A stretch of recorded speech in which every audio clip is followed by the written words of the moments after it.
Binge drinking is the consumption of a large quantity of alcohol over a short period of time. President of the Medical Association of Jamaica, MAJ, Dr. Merton Smith, says this normally applies to persons who do not ordinarily drink much, but uncharacteristically do so on special occasions, such as at a party.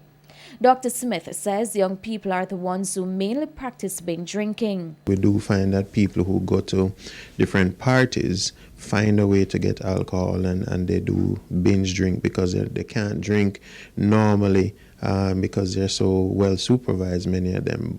So when they go to a party where the supervision is not so great, they end up binge drinking.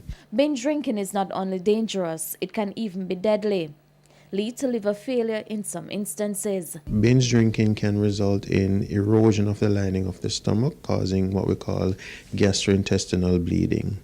And that can be quite significant. So patient comes in and they're vomiting, and they can start vomiting blood.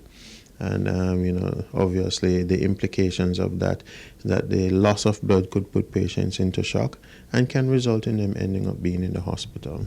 One way to prevent binge drinking is to know your limit. We advise persons, once you start to feel, while you're drinking alcohol, that you're getting lightheaded, you are feeling like what we call vertigo, like the place is spinning, then you should really stop and do what we call detox. Detox is really just drinking lots of water to get your urinary system to help you to cleanse of the alcohol. With your health report, I'm Shamala Mitchell wishing you good health.